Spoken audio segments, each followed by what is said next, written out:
What's going on, guys? It's your boy Adjen back again for another Outerplane video. And for today, it's time to review Demiurge's Drakhan. Is she good or is she a disappointment? It hasn't been a day since her release, and I've seen some players are quite disappointed with what she can do. But in my honest opinion, I think she's pretty good. Just take note that this assessment is purely based on my opinions and my opinions alone, and also by my playtesting with her. So just take it with a big grain of salt. So Demiurge's Drakhan is the new boss type character to be added into the game. So we now have 3 Demiurge character. We have Demiurge Stella, Demiurge Aste, and Demiurge Drakhan. Demiurge Drakhan is a defender type and a sweeper. A sweeper is a combat specialist who waits patiently for an opening. And if you guys don't know, this is the passive of defender. Generates 5 action points at the start of turn, and then generates 35 action points when hit. Also increases defense by 15%. So this passive will take effect in actual combat in battle. Some of you might not notice about this passive existing in different characters. So every character has this type of passives on them. So just check this one out. So yeah, let us begin with the review for Demiurge Drakhan. I think people are disappointed with her because she's not really that OP like compared to the likes of Stella and Aste. Demiurge Drakhan will always be compared to those two because they are boss type characters, and boss type characters should be dominating character. They should dominate the game. They should dominate the meta. That is probably why the players are somewhat disappointed with her, because she cannot dominate the meta in my just by playtesting with her. But in my honest opinion, she's pretty good. She do what she can do best, which is taking some hits and deleting annoying characters, especially Demi Aste. Demi Aste is really annoying to fight against, and she excels well dealing against her. So let us take a look at her skill set. But first, this is the stat of my Demi Drakhan. I already have a showcase of her in Arena, but the stats of my Demiurge Drakhan during that showcase is a bit different from this one because I've already changed my build. But the HP is somewhat very close because that one is around 19k HP, and now my build for my Demi Drakhan is only at 18,374. But still, it's only around 600 plus HP difference. But I've gained some speed, and also the critical chance is now at 50%. Before, it's around 20%, so I've increased by 30% with this new build. So let us talk about her skill set. One of her dominating skills is the skill tree, the Dragon Ruler's Breath. And this one has a 5 rounds cooldown. This one is a single target attack. Damage dealt increases proportional to max health instead of attack, and additionally increases inversely proportional to Demiurge Drakhan's current health. Enemies killed by this skill do not activate Resurrection or Revival. Why is this the dominating skill of Demi Drakhan? Simply because it deletes character. Any character defeated by kills by this skill cannot be revived by any means. Like for example, she kills Demi Aste. Demi Aste's S2 will not take effect because of this effect here that they will nullify the resurrection or the revival. Also, Mayne cannot revive characters killed by this skill. I think I've seen some player stating that Mayne can still revive Demi Aste even though they are killed by Demi Drakhan. But I've got some receipts here. I've got some proof that Mayne cannot revive Demi Aste when they are killed by Demi Drakhan. So let me show you the showcase earlier in my this is my video that I showcased in my Arena showcase. As you can see here, the HP of my Demi Drakhan is around 40% here, and the lower her HP is, the stronger her attack, especially the S3. So if you will see here the damage to Demi Aste here, Demi Aste has already used her revive here. Let us see the damage here. So I will be using Demi Drakhan here. As you can see, the damage is around 18,800. It's almost 19k, right? And Demi Aste is dead. And now Mayne will try to revive her. But as you can see, Demi Aste did not revive. Right? So it's working as intended. This is the most dominating skills of Demi Drakhan. It has an extinction debuff.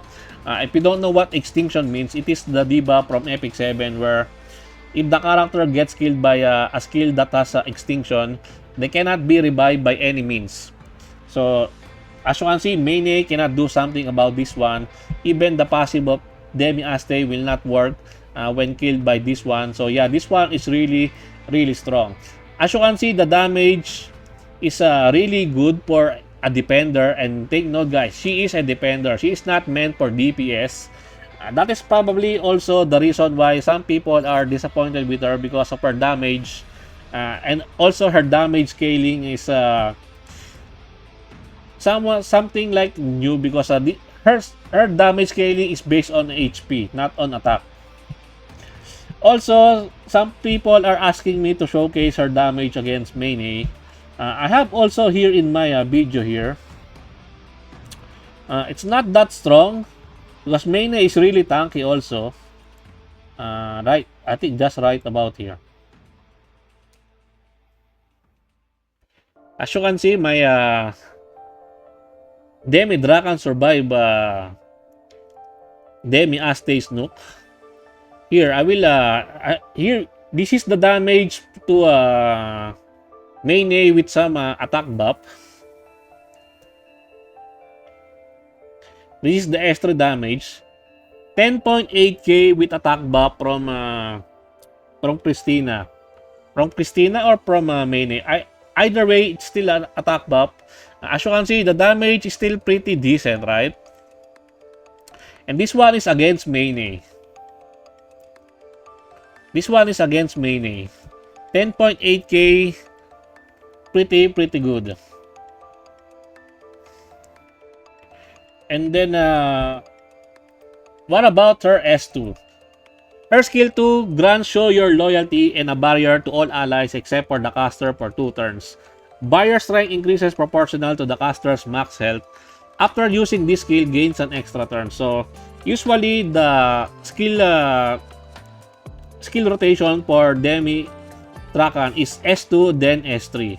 I have not used that one in my showcase because I'm still playtesting with her during that time. But the skill rotation should be S2 and then S3 so that you will be able to get some form of mitigation to your teammates with this one. And also, she will survive more longer because one of the concerns of the player base with regards to Demi Drakhan is that she is dying really fast against Demi Aste.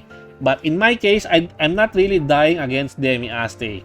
How? I will tell you the secret to that one on how to survive the nuke from Demi Aste.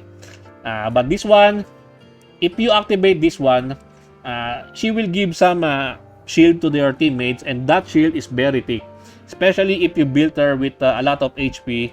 And in my case, my Demi Drakhan has around 19k HP or almost 19k HP, and this one is pretty good. This buff is really good.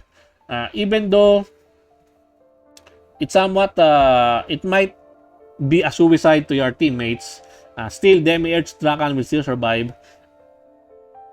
And this one also is really good if you have really good team building for Demi Drakhan. Now for her skill 1, Conqueror's Pang, this one attacks an enemy single target attack, deals 2% of the target's max health as fixed damage, and damage dealt increases proportional to max health instead of attack. So all of her attacks are scales to HP. That is why you built Demi Drakhan with a lot of HP. Now, what are the gear sets to use for Demi Drakhan? Since we are in the immunity meta, I'm gearing her with immunity set and also counter set. In my previous arena showcase, I used the immunity set and also the HP set, not counter set. But this time around, I got some. I try to filter my gears, try to look for a really good counter set, and I found some really nice counter set with more critical chance substats and some speed, and also some health. So I switched to this one. I'm using the weapon with Talisman of Animosities, and this one has the HP main stat because all of her damaging scales on HP. So yeah, I'm using HP main stat here with some critical chance and critical damage. She is somewhat stat hungry because if you want to make your Demi Drakhan deal more damage, she will require a lot of stats, HP, critical chance, critical damage, and some speed so that she will not die really fast from past characters, especially the cleavers. I'm using this one, the Coward's Treasure, for the amulet. This one is also HP main stat. As you can see, max breakthrough, 78% HP, with some critical damage, but the stats can still be. I will reset this one because I'm looking for flat HP and also some critical rate. Critical damage is not really necessary because you need to crit. If you don't crit damage is useless. That's just the gist of it. I'm using Coward's Treasure because of the passive that it gives, the level 5 punishment. So this one has a 30% chance to counter-attack when an ally is hit. And since we are facing a lot of cleavers in arena right now, so there are a lot of chances that Demi Drakhan can counter-attack. This one is something called Elbris in Epic 7.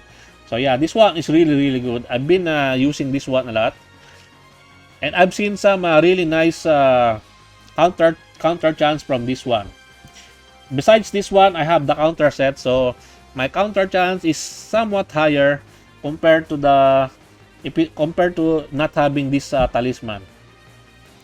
But I'm gonna be trying a lot of different builds with her. But right now, this is the best build that I can give my Demi Drakhan so that she will survive. Now, for team building, some people, I've said earlier, might be disappointed with her with regards to why Demi Drakhan is dying really fast, right? 1 win, 2 loss. So, this is my team for Demi Drakhan. This team. Why this team? I have some preemptive shield from 6-star Distella, and Distella can counter proc also with revenge, and also she's built with counter set also. I have Christina. She is the main reason why my Demi Drakhan is not dying. Simply because of this talisman here, the Charmer's Necklace. This one, the wearer takes 30% of the damage all allies take. Only the ally with the highest max health can activate this effect. So yeah, this one is really good in soaking a lot of damage, especially from the nuke from the Aste. She's the only one that dies when the Aste activates her. Sometimes she survives, sometimes she dies, but my main character, Demi Drakhan, is surviving for a bit longer thanks to this one. And since I have Mane here as a somewhat a HP sustain, my Demi Drakhan is not really dying that fast compared to probably some players experiencing some nukes from the Aste. It's probably also some gear issues with regards to that one. That is why they are dying, because I think my gears are pretty decent in my honest opinion. Only one is not legendary gear. So probably that also says a lot and makes a huge difference on why, even though my Demi Drakhan is only 3-star, she's still doing pretty well in arena. So yeah, I think Demi Drakhan is a really good character. Is she a mass summon? Let us just wait for more playtesting with other content creators, or just wait for me to showcase more about her and learn more about her before you decide to summon for her. But design-wise, I think she's already a must summon. Yes, if you are a waifu enjoyer like me, her design is top tier. That is why I did not summon for her. I just mileage her. So yeah, Demi Drakhan is good in my honest opinion. Let me know your thoughts in the comment section down below. And I think that's it for me for today, guys. I hope you enjoyed this video. Please leave a like and subscribe. I would really appreciate it if you can help me grow my channel more. And thank you to everyone who are supporting my channel. I appreciate every one of you. Until next time, peace.